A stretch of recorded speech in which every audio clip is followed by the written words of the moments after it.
Oi, gente, bom dia, boa tarde ou boa noite, dependendo de quando vocês vão ver isso. Eu estou de volta, eu levei um tempinho sumida, mas de volta aqui para mais um podcast. Hoje eu estou bem feliz com a entrevista de hoje. Hoje a gente tem uma atriz, dubladora, eu posso dizer que autora também, né? A Adriana Torres. Bom, Adriana, eu queria desde já te agradecer pela sua disponibilidade em participar e sinta-se bem à vontade. Bom dia, Renata. Boa tarde, boa noite, ouvintes, né? Como a Renata disse, dependendo aí do horário que vocês forem ouvir esse podcast. Obrigada, Renata, pelo convite e obrigada a todo mundo que, enfim, ouvir esse podcast e ficar até o final com a gente aqui. É isso aí. E já para começar, né, nosso papo, eu queria que você começasse a contar, tipo, como começou, assim, sua carreira na dublagem? Era alguma coisa que você sempre quis? Aconteceu na sua vida? Aconteceu na minha vida, realmente, porque eu comecei a dublar com 8 anos e não foi uma coisa que eu escolhi fazer, né? Aconteceu assim, é, eu sempre gostei muito de teatro, muito, muito mesmo. Uhum. Teatro, atuação, eu sempre tive muito interesse em atuar, né, como atriz. E eu fiz um teste com 6 anos para televisão.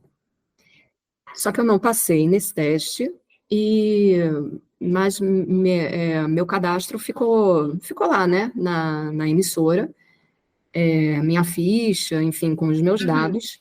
E aí, 2 anos depois, quando eu já estava com 8 anos, um belo dia ligaram lá para minha casa, dizendo que era da Herbert Richards e que um diretor de dublagem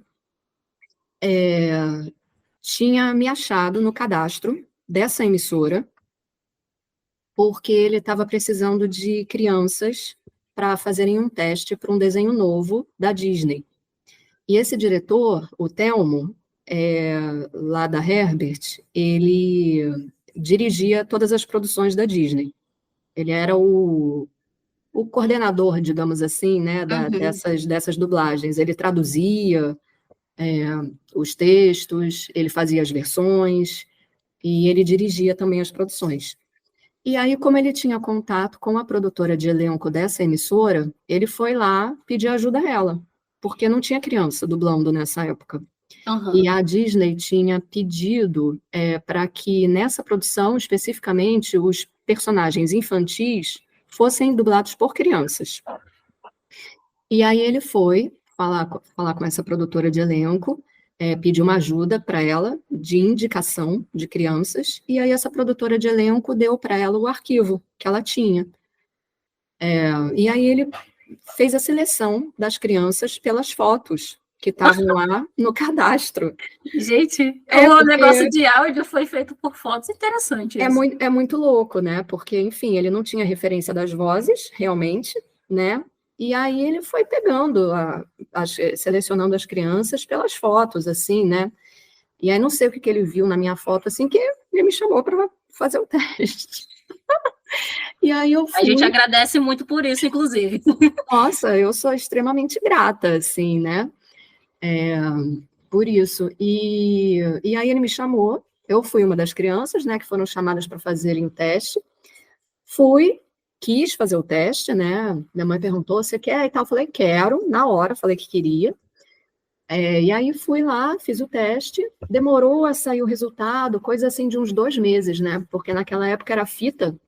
Nossa. Então o teste era feito na fita, aí a fita era enviada para fora do país, aí eles analisavam o material lá fora, aí faziam a seleção, escolhiam, depois retornavam, né, o material. Era bem assim, Era um processo lento, bem longo, né? bem longo, bem lento, assim, mas acho que a gente pode até falar sobre isso mais para frente aí na entrevista. Acho que um processo até muito mais prazeroso, sabe? Antigamente. E aí, enfim, eu passei no teste, né? E aí, dublei esse desenho. o Telmo me conheceu, né, pessoalmente, e logo em seguida a esse desenho, ele pegou uma outra produção da Disney, que era As Peripécias do Ratinho Detetive. Uhum. E aí tinha uma ratinha no desenho. Era um personagem infantil também. E aí ele me chamou para fazer. Me escalou direto. Ele já tinha trabalhado comigo no Caldeirão Mágico. E aí ele me escalou. Que foi seu primeiro trabalho com ele, né? O Caldeirão Mágico. Caldeirão Mágico, isso. Até esqueci de falar, bem lembrado o nome da produção. Foi o Caldeirão Mágico. E aí, quer dizer, né, eu sou muito grata a ele, principalmente, porque foi um diretor que apostou em mim, né? Eu podia ter gravado Caldeirão Mágico e depois ele nem ter me chamado para mais nada. Mas ele me chamou para o Ratinho Detetive, depois me deu outras oportunidades, começou a me escalar para personagens infantis que apareciam nas produções que ele pegava para dirigir. E a partir daí, os outros diretores da empresa foram me conhecendo o meu trabalho, me chamando também para fazer uma dublagem aqui, outra ali, e aí eu fui indo. Então, assim, eu costumo dizer que eu não escolhi a dublagem que me escolheu, né? Foi um presente, na verdade, assim, que eu ganhei da vida, dessa vida, né? Que eu acredito em outras vidas, assim, então, né, eu acho que eu fui muito feliz, né, e abençoada, assim, nessa vida com essa oportunidade. Nossa, é ótimo. E como eu disse, né? E a gente também, porque dubladora maravilhosa. Ai, obrigada. E aí eu queria que você contasse, né? Você falou dessa questão de dublagem, os desafios que você enfrenta hoje, ou já enfrentou, se tem algo que você possa contar pra gente, assim. Olha, no início, voltando, né, fazendo um gancho aí com essa tua primeira pergunta, no início o grande desafio era justamente, eram todos, na verdade. Era a técnica da dublagem, que não é uma técnica fácil, Uhum. né? Eu levei anos, anos mesmo, para me libertar da técnica, né? Porque a gente fica muito preocupado com a técnica, com o sincronismo em si, né? De acertar as entradas, acertar as pausas, né? E com a limitação técnica que a gente tinha na época também. Então, isso tornava o aprendizado muito mais difícil. Você tinha poucos recursos técnicos na época, então, quer dizer, você só tinha 2 canais de gravação. Então, às vezes, se você não podia gravar naquele horário determinado, e você precisava gravar toda a sua parte na produção sozinha depois, você não tinha o áudio original. Você tinha que Não. gravar só com a referência do que já estava gravado, porque o canal original já tinha sido usado com as outras pessoas. Uhum. Então, naquela época, eu acho assim, que ou você aprendia, sabe? Não tinha muita opção, né? Não tinha opção. Você tinha que realmente aprender muito bem a técnica, você tinha que dominar muito bem a técnica para se virar e para, inclusive, eu acho que conseguir avançar de uma certa forma, porque naquela época todo mundo gravava junto também. Uhum. Então, às vezes, se você errasse a fala com muita gente na cena e sem pausa para aproveitar, todo mundo tinha que fazer a cena do início, regravar do início, não tinha como aproveitar a fala de ninguém. Não era separado, né? Então. Então, assim, eu lembro de uma vez que eu era a última da cena da minha fala. Da cena que eu digo do loop, né? Uhum. E aí todo mundo veio cravando, cravando, ninguém errou, ninguém errou, ninguém errou. É uma pressão, né? Aquela tensão que você fica, fala, caramba, tá chegando na minha vez, tá chegando na minha vez, eu não posso errar, eu não posso errar. E aí eu errei. Nossa! Eu acho que eu fiquei tão nervosa e tão preocupada de acertar que eu acabei errando. E aí eu nem olhei para os lados, mas eu vi com assim, o olhar periférico que todas as pessoas olharam para mim naquela hora. Uhum. Tipo assim, né? Vou ter que fazer de novo. Né? Respiraram fundo, assim, porque era uma cena difícil, mas naquela época eu ainda tinha a vantagem de ser criança, então, assim, né? Não, Uhum. Todo mundo dava um desconto, né? ninguém cresceu muito, assim, para cima de mim, né? Não, mas, assim, é, o meu início, assim, na dublagem também foi muito bom, porque eu acho que todo mundo sempre foi muito generoso comigo, sabe? Uhum. Todos os profissionais, né, mais antigos ou mais calejados, assim, da época, sempre foram muito generosos, né? Sempre me receberam, assim, muito bem. Sempre me acolheram, assim, de uma forma muito, muito legal. Eu já até me perdi no que eu estava falando sobre a questão técnica, porque o desafio, né, que você perguntou. Uhum. Tinha esse desafio técnico e a interpretação, obviamente, né? Porque, como eu comecei muito criança, acabou que todo o meu aprendizado de interpretação foi na dublagem também, né? Então, eu tive que conciliar as duas coisas, aprender toda a técnica e aprender a interpretar também, Uhum. que era uma coisa que eu sabia de ver peça em teatro, das coisas que eu via na televisão, né? Mas a prática em si eu nunca tinha tido. Então, enquanto você não domina a técnica, você fica muito preso, né? Ou você interpreta, e aí no que você interpreta, você não sincroniza tão bem, ou então, às vezes, eu sincronizava muito bem, mas aí a interpretação ficava deficiente, porque eu estava mais preocupada com a técnica, e aí esquecia da interpretação, né, ou quando eu focava na interpretação, eu não conseguia ajustar tão bem com a técnica, né?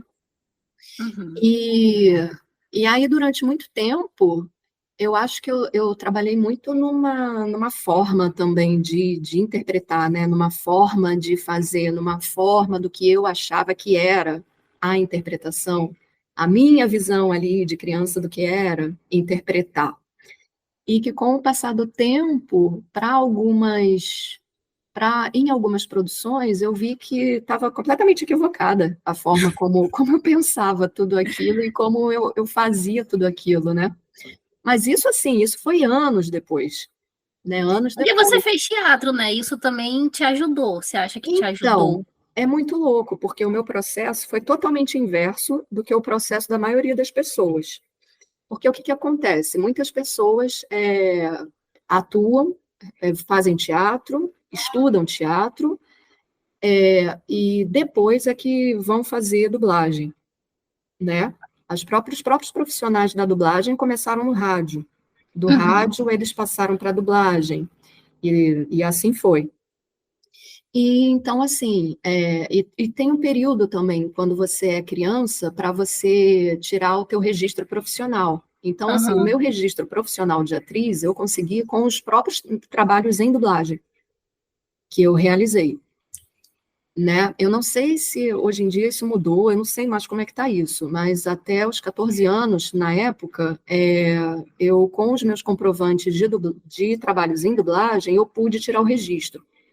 Se passasse dos 14 anos, não sei se essa é a idade até hoje, eu já precisaria de comprovação de peça de teatro, é, mais de uma peça, né? O requisito é maior, né? Uhum. É mais demorado, digamos assim, e mais complexo. Porque aí você realmente tem que provar que você já tem experiência, alguma experiência com atuação, né, para poder tirar o registro. Sim. E na época que eu comecei, também não existia curso de dublagem.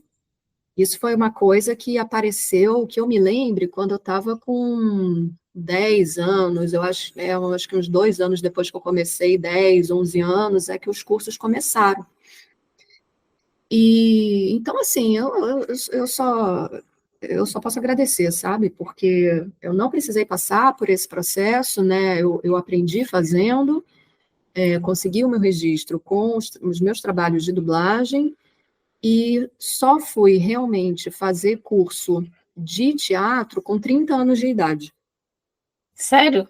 Sério. Caramba! Eu tinha feito um curso com 15 anos de idade, um curso voltado para adolescentes, Uhum. só que eu não consegui dar continuidade ao curso, porque nessa época eu já trabalhava muito com dublagem.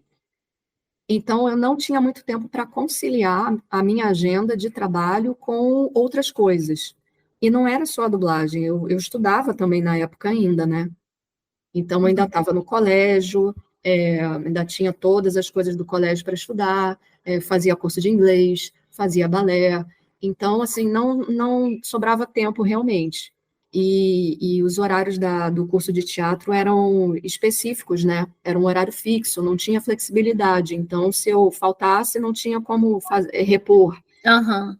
E aí isso complicou muito na época. Até para eu fazer outras coisas, tanto que o balé eu parei de fazer também por causa da dublagem, porque eu não conseguia mais conciliar.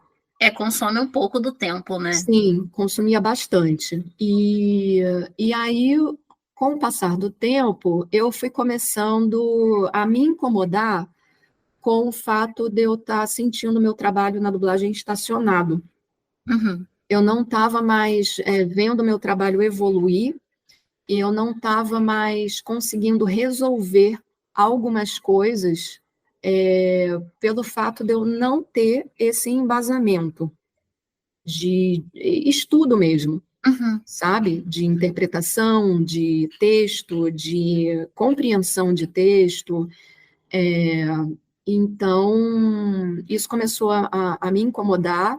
Eu via que tinha alguma coisa no meu trabalho que não estava boa, mas eu não sabia dizer o quê, eu não sabia dizer o quê com embasamento. Eu tinha muito mais a sensação de que não estava bom quando eu ouvia o meu trabalho, Uhum. porque eu achava falso em determinados momentos, eu achava que eu estava numa forma de fazer aquilo, mas eu não sabia como resolver aquilo. E aí, com 30 anos de idade, eu decidi, eu falei, não, eu vou fazer um curso de teatro, porque teatro sempre foi uma coisa que eu amei, e eu nunca consegui, por conta da dublagem também, Concluía, né? ir adiante, ou até, né, mergulhar mesmo nesse universo. E aí, eu me matriculei no curso da CAL, aqui no Rio, que é a Casa de Artes de Laranjeiras, que é uma referência que a gente tem muito boa aqui no Rio, de curso de teatro, Uhum. e fiz o curso técnico de 3 anos lá, que ainda não existia a faculdade. Depois a CAL virou faculdade, hoje em dia eles têm até graduação, né, em Uhum. teatro.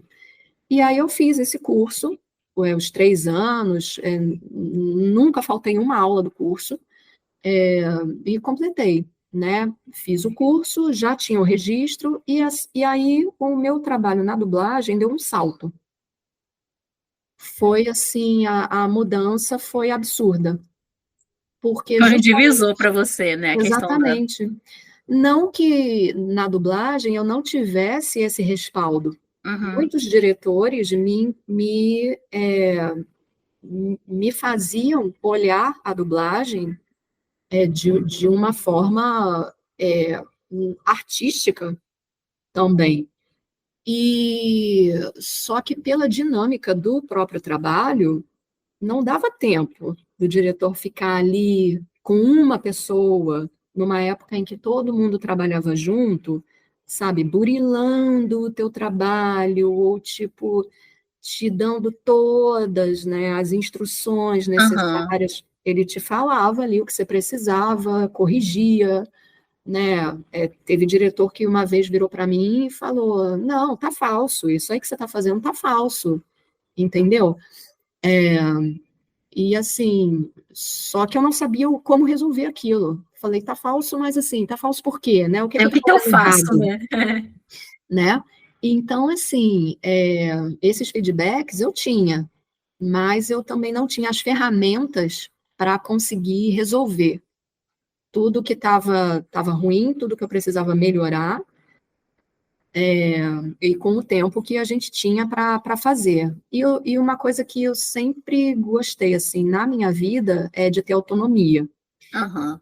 Eu não queria ficar dependendo de alguém me dizer o que eu precisava fazer ou o que eu precisava melhorar para melhorar. Então, eu fui correr atrás disso, para justamente eu criar um senso crítico sobre o meu próprio trabalho, que não fosse só um senso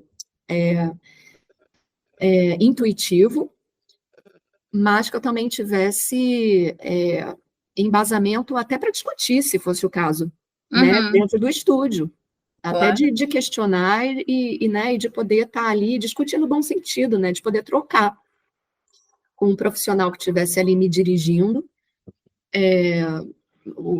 aquilo ali que a gente estava fazendo junto, né? Acho que é a segurança, né, do que você está fazendo também, né? Exatamente, tudo isso, assim, conta muito, né? Não dá para você ficar ali à mercê. Chega uma hora que eu queria, assim, crescer no meu trabalho. Eu estava vendo o meu trabalho estacionado, eu estava percebendo isso, eu estava sentindo isso e não estava enterrada ali sem saber como passar disso, né? Uhum. E aí eu não tenho dúvida de que depois do curso de teatro, o meu trabalho deu um salto, não só na dublagem, mas também com a direção, porque nessa época eu ainda dirigia a dublagem. Então, eu passei a ter uma outra percepção também sobre o trabalho de direção, né? Sim. Até como conduzir o trabalho de direção dentro do estúdio. Que é bem diferente, né, de você dublar e dirigir, né? É bem diferente, e eu não posso negar também que o trabalho de direção me deu um outro olhar sobre a dublagem. Porque quando a gente está dublando, a gente está com a informação da imagem, a gente está com a informação do texto, que a gente tem que ler, conciliar o tempo de você baixar a vista e olhar e levantar para poder ver a imagem, e a gente não decora o texto, porque a gente não vê nada antes, então é tudo ali na hora mesmo, Nossa. e ouvindo o idioma original no fone, conciliar com você se ouvindo, falando em português simultaneamente ao Nossa, é muita coisa, minha cabeça já está assim. original. Então, realmente, é muita coisa, e eu acho que, assim, eu ouso dizer que, em termos de técnica, a dublagem, acho que depois do teatro, assim, é a coisa mais difícil que Uhum. existe, que tem, porque é realmente muita informação, você tem que lidar com muita coisa ao mesmo tempo ali, e muito rápido, né? Você errou, você já tem que pensar no que o técnico de gravação está voltando para você regravar, você já tem que pensar se você vai diminuir o texto, se você vai aumentar, qual palavra você vai usar para fazer essa mudança, e tudo isso em, às vezes, fração de segundos, né? Uhum. Então, e o fato de eu dirigir, como eu estava só eu estava com menos informações ali, do outro lado, eu pude aprender muito também, né? Aprender através da dificuldade dos outros profissionais, conhecer as minhas dificuldades também. E corrigir as minhas dificuldades também. Porque aí eu ficava vendo, às vezes, por que o dublador estava ali e não estava acertando a fala. Uhum. Por que eu dava a condução para ele e ele não acertava? E aí eu ia percebendo, eu falei, isso acontece comigo quando eu estou dublando também, por causa disso, disso e disso. Então, assim, é um trabalho muito, muito interessante quando você está do outro lado, porque você começa a se corrigir também no teu trabalho e você começa a ver, a aprender sobre as tuas dificuldades através das dificuldades do outro também, né? E sobre os acertos também, porque é maravilhoso quando você está dirigindo e você vê um profissional ali que é, é ótimo, assim, e que vai cravando tudo e que está completamente mergulhado naquilo que está fazendo e está inteiro no que está fazendo. É, é enriquecedor, né? Sim. Você já citou, né, algumas coisas, mas eu queria que você falasse também um pouco como que é, você citou já algumas coisas, mas como que é o processo para para uma dublagem, assim? A dublagem, vamos supor, me ligam hoje. Hoje em dia ninguém liga mais, né? É tudo mensagem de WhatsApp. Aí você vê uma mensagem de WhatsApp, oi, aqui é da fulana, da empresa tal, ou enfim, já está até registrado no celular, que é a empresa, você só fala com a pessoa ali, a pessoa, tem disponibilidade para gravar amanhã, às 9 horas da manhã? Aí eu falo sim, não, enfim, se puder, ótimo, se não puder, a gente tenta remanejar, ver um outro horário que a empresa tenha livre, aí ok, a gente marca. Aí chega na empresa, muitas vezes a gente não sabe o que vai gravar, a não ser que o diretor fale para a gente antes, por exemplo. Às vezes é um filme onde eu vou dublar uma atriz que eu já costumo dublar, e é uma protagonista. Aí o diretor avisa, peguei um filme tal, com aquela atriz que você dubla, tal, a gente vai gravar no dia tal, e né, tudo bem. Mas na maioria das vezes, ou quando é série, novela, trabalhos fixos, a gente já sabe, né, porque a gente está fazendo ali aquele trabalho. Sim. Mas na maioria das vezes não, a gente chega no estúdio sem saber o que vai fazer. Então você chega lá, tem o script já todo decupado, em loops, porque o nosso trabalho, o texto, ele tem que ser todo cortado, e no que a gente chama de loops, que são trechos de 20 segundos. Não necessariamente uma cena vai ter 20 loops. Então, loop não tem nada a ver com cena, né? Uma cena, por exemplo, pode ter 2 loops, pode ter realmente um loop, pode ter 5 loops, enfim, depende. Depende do tempo da cena. E aí, o texto, ele é todo cortado a cada 20 segundos, e esses 20, a cada 20 segundos você tem um loop. Então, por exemplo, eu vou gravar uma produção onde eu tenho 1 hora de dublagem. Nessa hora de dublagem, eu posso gravar até 20 loops. Que isso foi convencionado, né? Aí são as regras da profissão. E a primeira hora de dublagem é indivisível. Ou seja, se eu chegar no estúdio para gravar 10 loops, eu não posso receber meia hora de dublagem. Eu tenho que receber o equivalente a 1 hora de gravação. A partir de 1 hora é que a gente fraciona 1 hora e meia, 2 horas, 2 horas e meia, 3 horas e assim por diante. Então, se eu chegar, se me escalarem para gravar 1 hora, eu posso chegar lá no estúdio e, de repente, só gravar um loop. Da mesma forma, eu posso gravar 20 loops. Então, eu posso chegar lá, gravar 20 loops muito fáceis ou 20 loops muito difíceis, e eu vou receber exatamente a mesma coisa se eu fosse lá para gravar um loop só.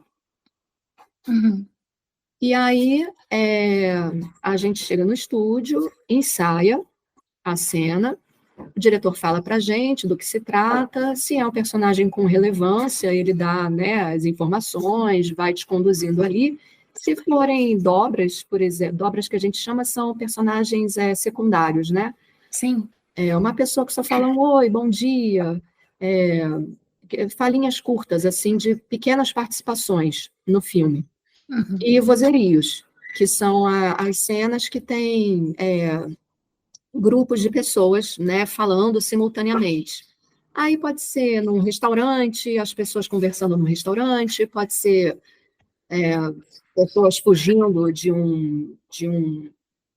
sei lá, uma catástrofe, e aí correndo pela rua, gritando, tudo isso é considerado vozerio. E aí, nesses casos, o diretor não tem muito o que falar, né? Não explica muito, ele só fala, você vai fazer ali a mulher 1, nesse loop. Aí tá, você assiste, vê o que a mulher 1 está falando, e ok, pode gravar. No caso de personagens mais complexos, protagonistas, coadjuvantes, personagens que têm mais relevância, aí você, né, ensaia mais, você às vezes, né, precisa.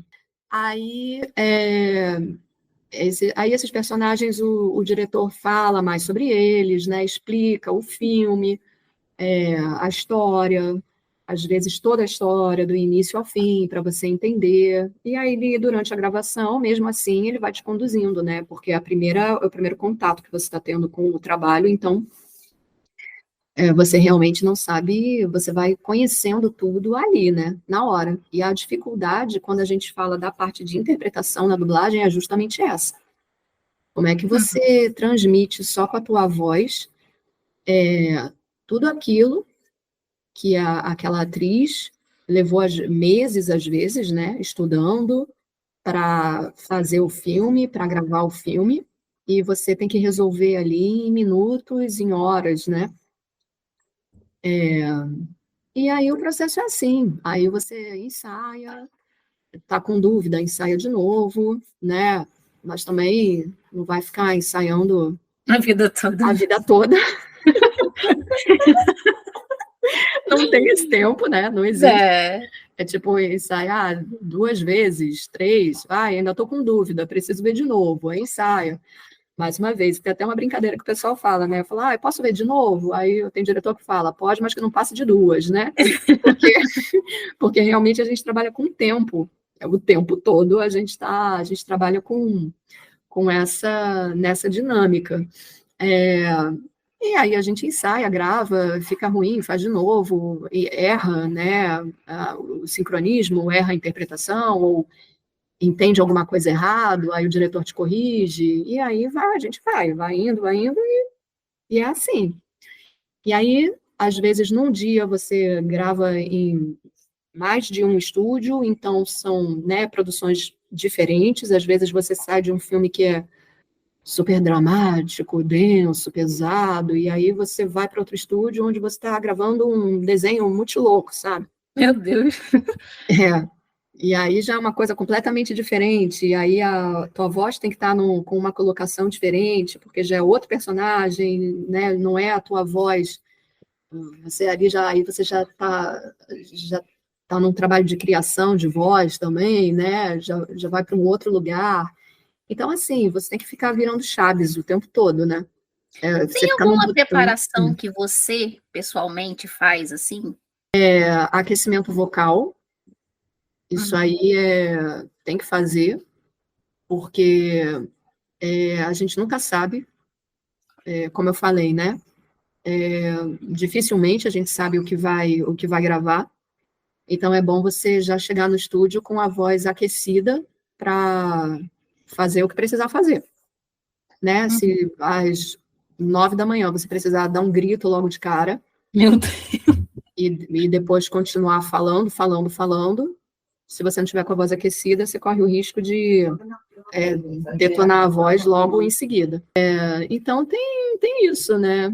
Aquecimento vocal, você estar sempre com a tua voz em dia, beber muita água, né? Se proteger a garganta, época de frio, tá com a garganta protegida, com cachecol, tá com a voz sempre em dia, né? Cuidado mesmo, cuidados básicos, assim, com a voz.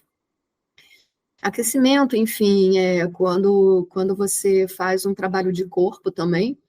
Eu já tive essa experiência de, por exemplo, fazer um workshop de trabalho especificamente voltado para ator, para corpo, né? Para você dilatar, aprender a dilatar o teu corpo, deixar o teu corpo disponível para atuação, e sair desse workshop e fui dublar. É completamente diferente. Assim, até a tua disponibilidade vocal é outra para o trabalho. Você fica mais atento, o teu corpo todo fica mais atento, e isso se reflete naturalmente na tua voz. Então, assim, a gente costuma trabalhar a dublagem muito como uma coisa vocal só, né? É um trabalho vocal, é um trabalho técnico ali, onde você está transmitindo tudo com a voz. Mas o trabalho de ator, quando eu falo de trabalho de ator, eu estou me referindo ao corpo, né? É fundamental. E eu não tenho dúvida de que isso tem uma grande diferença, isso faz uma grande diferença na dublagem. Sim. Porque a gente não é só uma cabeça, né? Quando a gente está dublando, a gente não é só do pescoço para cima. Então, quando a gente está com o nosso corpo dilatado, com o nosso corpo disponível, é completamente diferente o teu trabalho, a tua voz. Uhum. Ela chega a sair até de uma forma mais livre, sabe? Mais fluida, mais. Eu não sei explicar, porque é uma coisa mais sensorial, assim. Sim. Mas é diferente. Então, essa coisa de falar que a dublagem, né, só do pescoço para cima, ou que você tem que ter uma voz assim, assado, ou que você coloca a tua voz num lugar aqui ou outro, é, não é só isso, né? Quando eu comecei a dublar, ninguém falava em fono, ninguém falava, vai fazer fono, né? Hoje em dia, isso aí é básico, assim, praticamente fundamental para o trabalho do ator, para o trabalho do dublador. Na época que eu comecei, todo mundo falava muito em aula de impostação, Uhum. fazer aula de impostação de voz, porque a dublagem ainda tinha muito essa característica, né, da voz, de você ter uma colocação de voz específica para dublar. E isso foi se desconstruindo ao longo do tempo, né? Hoje em dia não tem essa, assim, eu preciso ter uma voz assim, assado, ou, né? Óbvio que você precisa trabalhar a tua voz o máximo que você conseguir, saber colocar a tua voz, não impostar, mas saber colocar ela para você gravar um desenho que vai te exigir muito às vezes, né? Fazer um tipo ali vocal, que não Uhum. é o teu registro natural, e logo em seguida você ir para um lugar onde você já precisa usar muito mais os graves da tua voz, né? Então, essa compreensão do teu aparelho é fundamental. Inclusive, você conseguir, você aprender como o teu aparelho vocal funciona, para você sair de um trabalho desse, onde você está você está usando um registro vocal muito mais agudo, e ter tempo de desaquecer a voz para você usar mais o teu registro, os teus registros graves, sabe? Uhum. Então é um malabarismo vocal assim que a gente precisa fazer e que não é só vocal, né?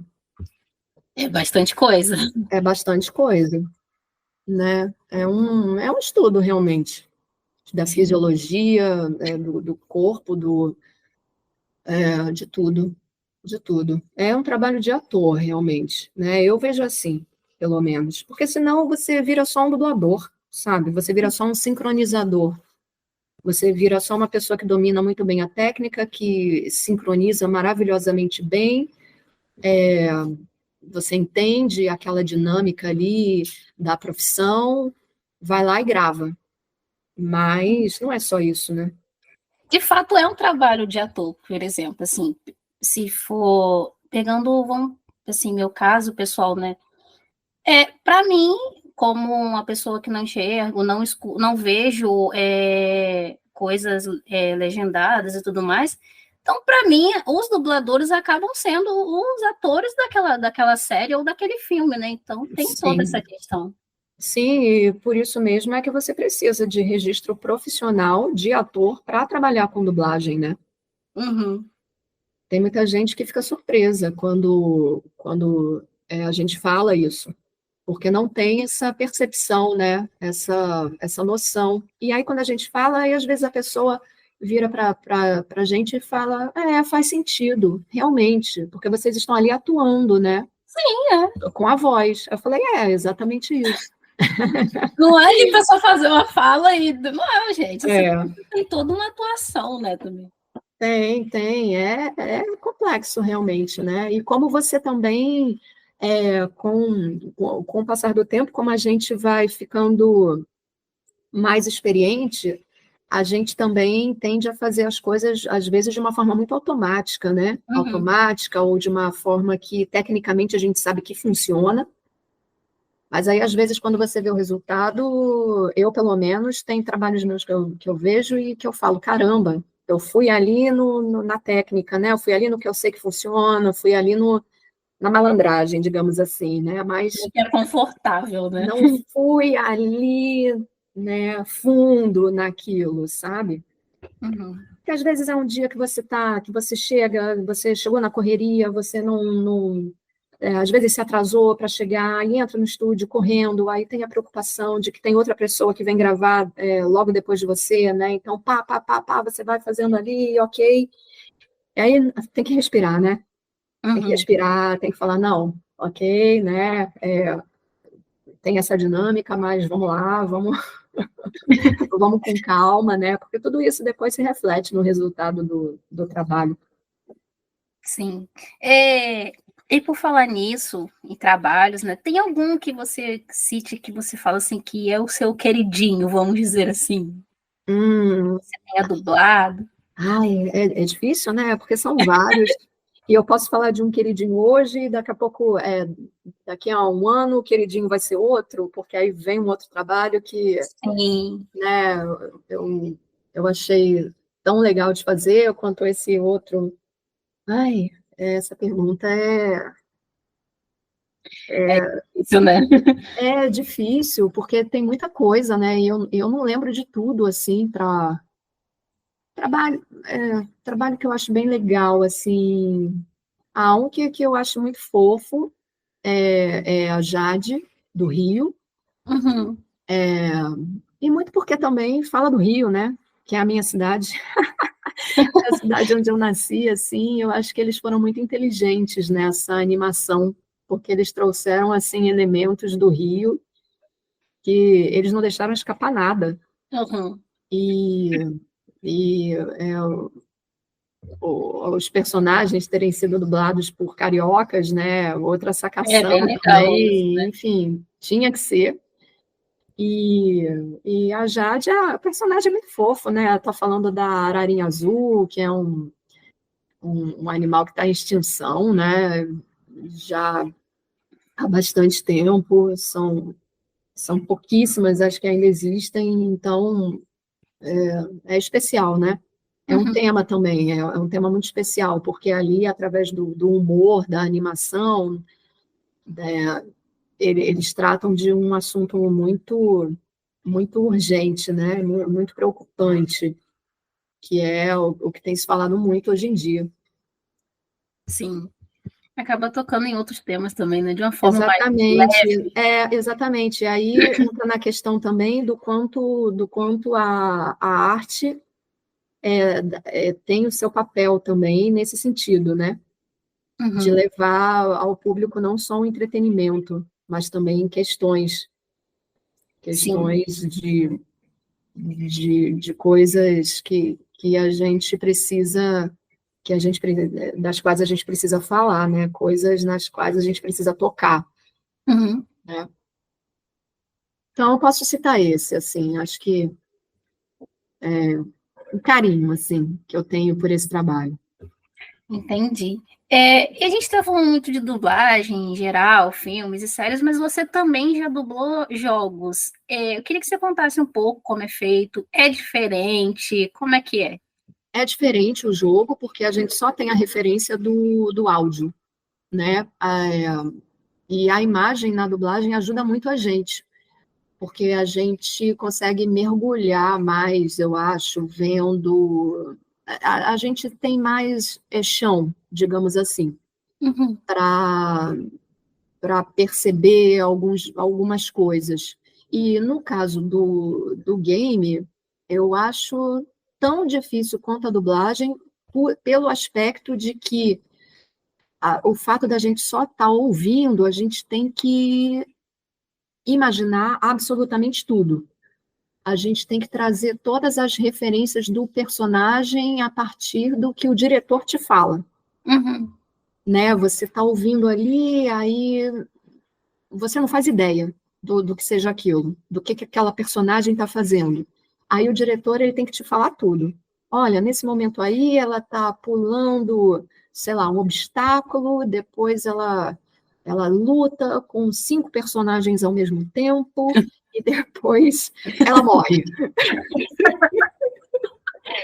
Entende? E aí você fica assim, tá. E aí você vai ali tendo que imaginar tudo aquilo, né?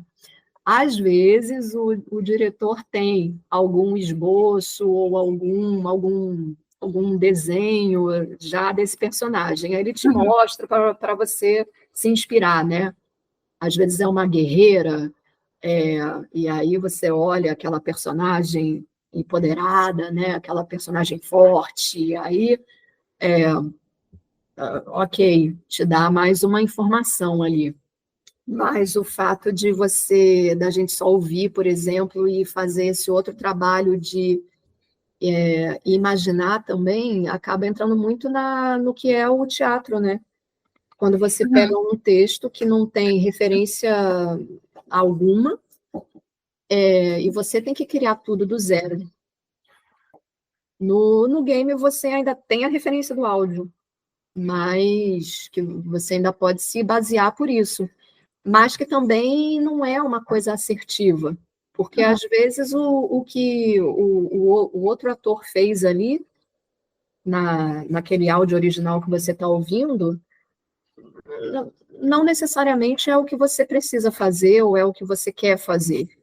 Então, você pode também sugerir, né, outras possibilidades a partir daquele áudio ali que você está ouvindo e a partir do entendimento que você está tendo daquele personagem. Mas é difícil. Eu acho difícil justamente por causa disso. Na dublagem, a gente está muito acostumado com o referencial da imagem, né? Uhum. A gente acaba indo muito assim pelo o olhar da personagem.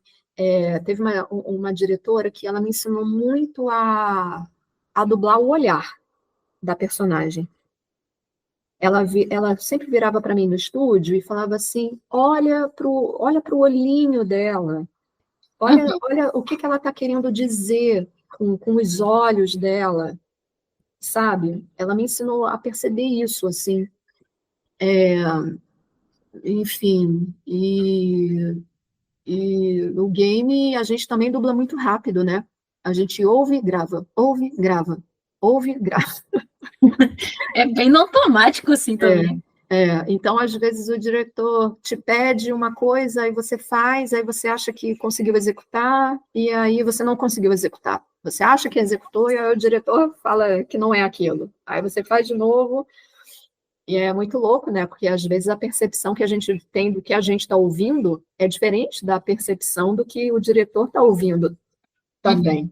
Então, às vezes, a gente acha que fez ali, que arrasou, né? Que tipo, né? Que Maravilhoso, né? Aí o diretor vira para você e fala: não, não é isso. Não, ainda não é isso. Faz mais assim, faz mais assado, vai mais por aqui, vai mais por ali. Aí você fala: ok, beleza. Vamos lá de novo, né? Vamos lá. Até sair, até sair ali, até ficar bom, né? Ou até sair ali de um jeito que o diretor aprove.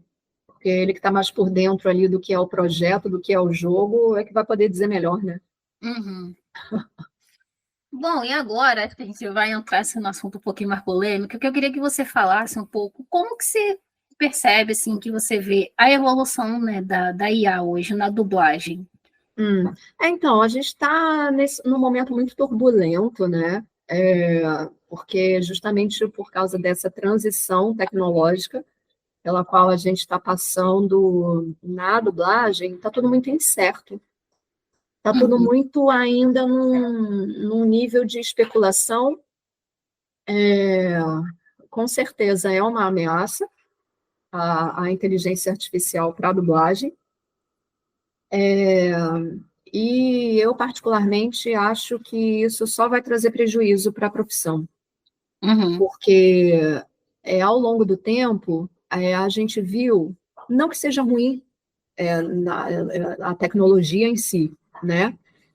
Não vou aqui ser boba nem ingênua e nem negar que a tecnologia não é uma coisa boa para a vida de todo mundo, de uma maneira geral. Falando das pessoas que têm acesso a essa tecnologia, né? Tem isso também, tecnologia né? de uma maneira geral, né? Porque a gente vê a coisa caminhando de uma forma extremamente acelerada e nichos da população que sequer têm condições de ter um aparelho celular. Uhum. Né? Então, enfim, mas esse é um outro assunto que a tecnologia não... enfim, as políticas sociais nunca acompanham, né? E a gente vai sendo sempre massacrado por essa corrida tecnológica, né? E por essa aceleração da vida e do processo nos mais variados setores da sociedade. E no caso da dublagem, eu acho assim que se as ferramentas, a gente já trabalha com algumas ferramentas, não na dublagem, mas assim na pós-produção, né? Existem plugins usados no trabalho do mixador que já são, na verdade, ferramentas de inteligência artificial, mas que não fazem o profissional daquele setor ser substituído. Ela é uma ferramenta que ajuda aquele profissional, né? Então, enquanto ferramenta, se ela vem para a dublagem para auxiliar a gente, ok.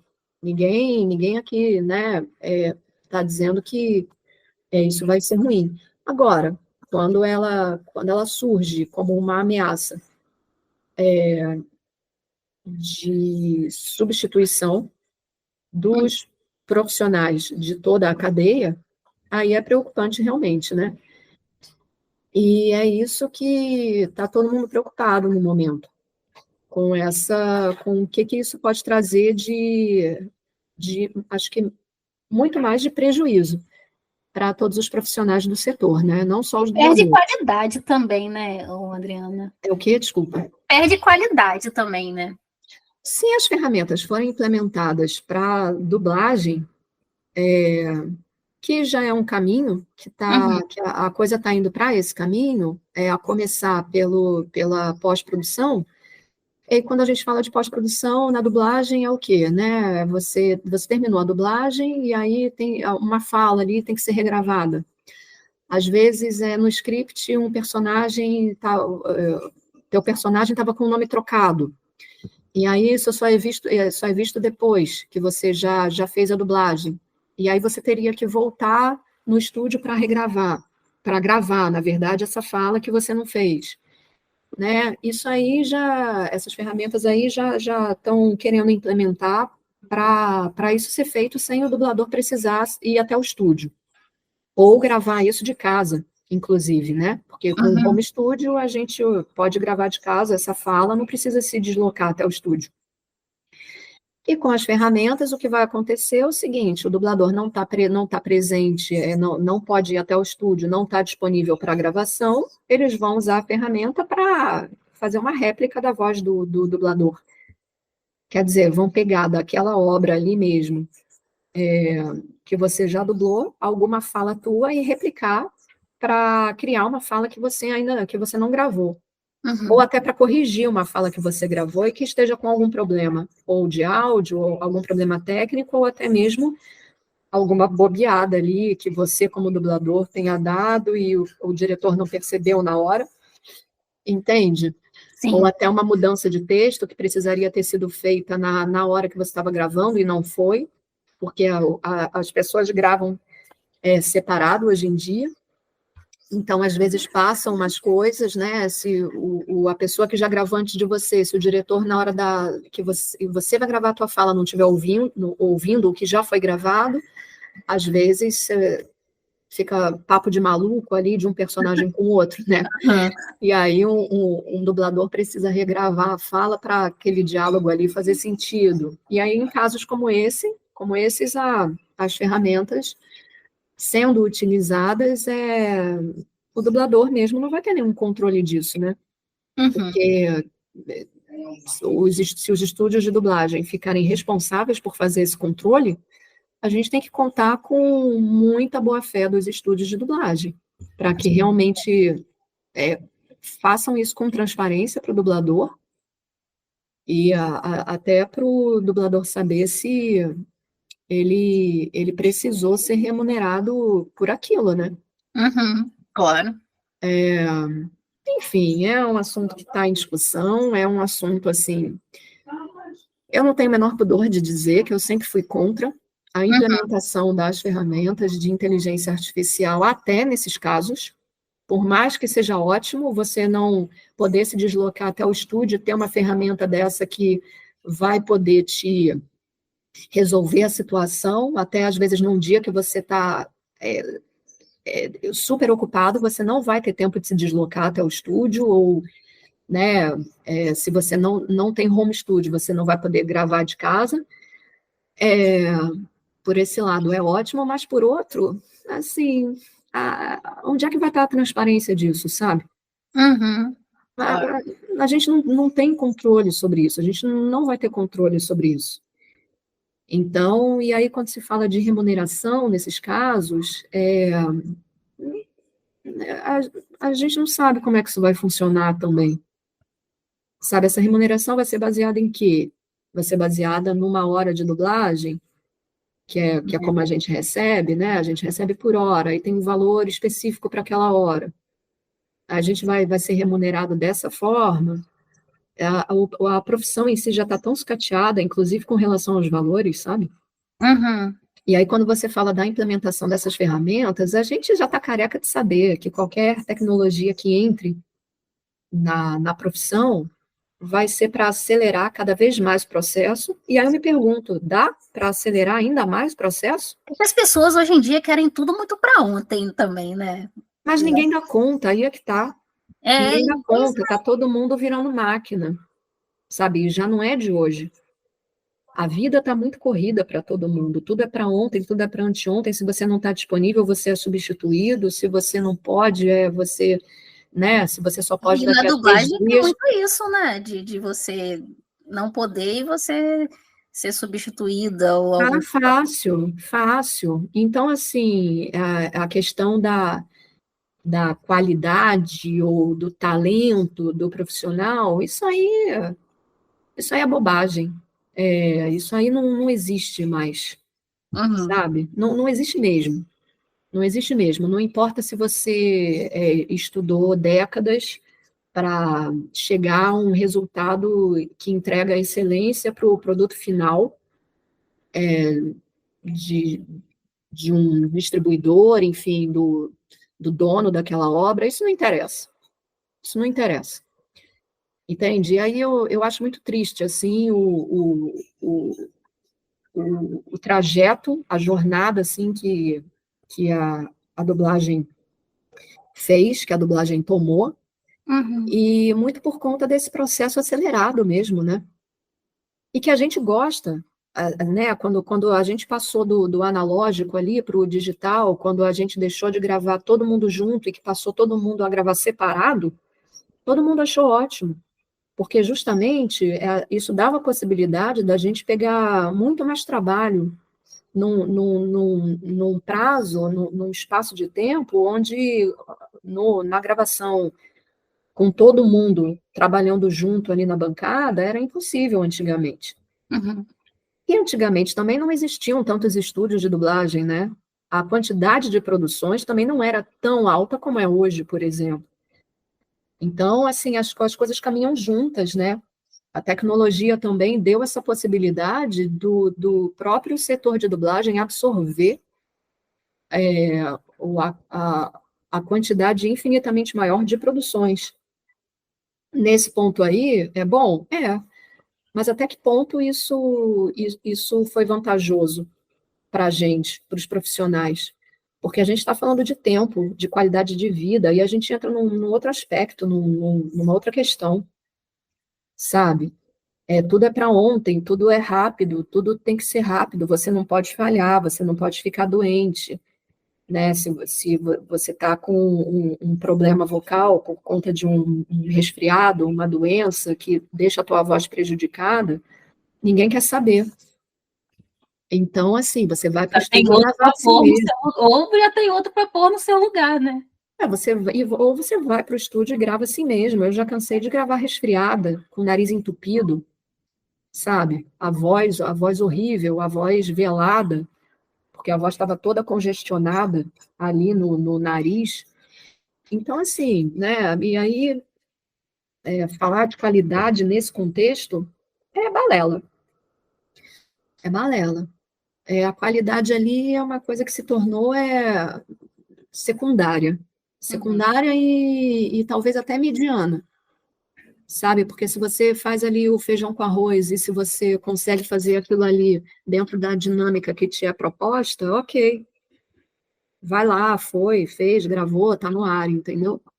Agora, para você fazer o trabalho mesmo, como ele deveria ser feito, primeiro que a própria dinâmica da dublagem já não permite isso, né? O processo da dublagem já é acelerado, sempre foi no sentido da dinâmica do trabalho, mesmo quando ainda tinha essa característica mais artesanal.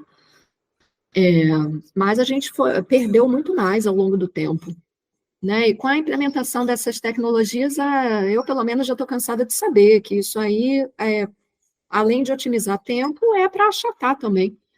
É para achatar o mercado, o profissional que está ali. Sim. Trabalhando com aquilo, né? Se puder eliminar pessoas dessa equação, melhor ainda. Melhor ainda. E já pegando esse gancho, você acha que a IA ela tem alguma vantagem ou é mais desvantagem, né, para dublagem? Acho que acaba sendo mais desvantagem do que vantagem, né, no caso. Aí é que tá, depende muito de como isso vai ser aplicado, sabe? Depende muito de. Quando você pergunta isso, você fala da inteligência artificial realmente substituindo um dublador? Ou, Sim. tá, eu não sei, porque a tecnologia ela está caminhando, né? Ela não para. A gente está sempre atrás dela. Recursos, tecnicamente, eu já sei que tudo é possível. Tudo é possível. Agora, tem o fator econômico também, tem o fator do tempo que se leva para os caras conseguirem uma similaridade com, né, da voz humana, usando uma ferramenta que vai te dar uma característica sonora artificial. Mas eu acho que tudo isso aí vai sendo resolvido, né, com a qualificação do profissional que está usando aquela ferramenta, com a alimentação dos bancos de dados, com o maior número de informações vocais possível. Então, assim, foi o que eu falei no início, né? Está tudo muito ainda no nível de especulação, porque a gente não sabe o que vai acontecer daqui para frente agora. Essa semana mesmo eu vi uma matéria de atores de Hollywood que estão negociando as vozes deles. Sério? Sério, para inteligência artificial, para ser dublagem com inteligência artificial. Nossa. Então, assim, dublagem em outro idioma, obviamente, né? Eles vão ceder a voz deles para a dublagem em outros idiomas. Só que não chegaram a um consenso, porque para os caras autorizarem isso, eles vão cobrar muito, e não chegaram a um consenso ainda com esses atores, justamente por causa do valor.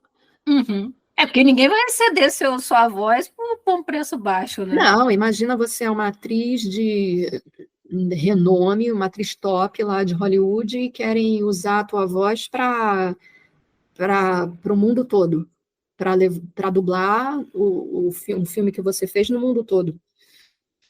Entendeu? Em vários idiomas diferentes, né? A pessoa vai ter que ser muito bem remunerada para aceitar um negócio desse. Sim. Então, assim, mas já existe já está havendo essa negociação lá. Então, né, os atores lá, eles não estão preocupados com os dubladores daqui.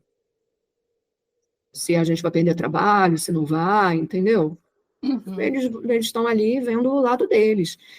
E, enfim, eu não sei, eu também não quero ficar aqui chutando coisas como se eu fosse a dona da verdade com relação a isso, mas que é um assunto preocupante, né? Que é uma ameaça, eu acho normal essa preocupação e a gente se sentir ameaçado justamente por causa dessa incerteza e dessa insegurança por esse momento de transição que a gente está passando, né? Mas a gente também não pode ficar não digo de olhos fechados, mas esperando alguma coisa acontecer para tomar uma providência, né? E, enfim, vamos ver o que vai acontecer daqui para frente e se a dublagem vai resistir realmente, ou como a dublagem vai resistir, né? em meio a isso aí, porque a dublagem já está na lista das profissões que correm o risco de extinção, já não é de hoje, né? Uhum. A última vez que eu vi era uma lista da Oxford, de uma pesquisa que a Oxford fez desde 2013, que a dublagem está nessa lista. Nossa. Então, assim, acho que a gente demorou também a correr atrás disso, né? A perceber, talvez por falta de informação, talvez por falta de preocupação mesmo, né? De não estar atento a esse mercado tecnológico para se antecipar a isso, né? E agora a gente está correndo atrás aí da maneira que pode, tentando ver o que faz. Como é que se resolve, né? Pois é, vamos ver. Mas, assim, eu sou contra. Eu nunca quis, entendeu? Nem para regravar uma fala aí, não posso estar no estúdio hoje, tudo bem, usa aí a ferramenta. Nem nesses casos, assim, eu sou a favor. Porque eu acho que isso a gente não vai ter controle, a gente não vai ter autonomia, a gente não, a gente vai ter que confiar plenamente nos estúdios que vão ficar responsáveis por isso e não dá, a gente não dá para confiar que tudo isso vai ser feito de boa fé por todos os estúdios de dublagem, sabe? Uhum. Então, é complicado, né? Não sei ainda como é que vai ser isso, vamos ver. Pois é. Bom, Adriana, eu queria te agradecer pela nossa conversa, né? Muito obrigada. E agora deixa um espaço, né, para você quiser falar algo, se despedir do pessoal. Fique à Eu, vontade. eu quero agradecer sempre, né? É sempre o espaço assim que alguém dá para a gente falar sobre a profissão, para a gente falar sobre o mercado, para a gente falar até desmistificar, né, o que as pessoas pensam sobre a dublagem. Enfim, espero que o público goste, espero que as dúvidas que as pessoas tenham sido sanadas nesse podcast e, enfim, eu só tenho a agradecer. Assim, tanto às pessoas que gostam do meu trabalho, tanto às pessoas que, assim como você, me chamam para participar de podcast, de live, para falar um pouco sobre a dublagem. E gratidão sempre, né? Gratidão sempre aos fãs, principalmente, porque artista não vive sem fã, né? O artista só existe por causa dos fãs. Então, não adianta, né? Por mais que você ame a atuar, por mais que você ame a tua profissão, se não tiver alguém ali que consuma aquele produto, que goste do teu trabalho, né? Enfim, o artista vive disso, né? Ele está sempre nessa vitrine, ele está sempre sendo exposto dessa forma. Então, meu agradecimento, assim, aos fãs, né, de dublagem, aos fãs do meu trabalho, em especial, e a você pelo convite, mais uma vez, Renata. É isso, eu fico feliz, gente. Nossa, você não tem ideia. Foi ótimo. Eu falo muito, né? Atropelo muito, assim, a linha de Fica à vontade. raciocínio. Atropelo muito a linha de raciocínio, porque o meu pensamento é muito acelerado, então, às vezes, a fala não acompanha tudo que eu estou pensando e tudo que eu quero falar. Às vezes, as coisas saem meio truncadas, Mas foi ótimo. É isso, é isso. gente. Beijos e até a próxima. Beijo, pessoal. Obrigada.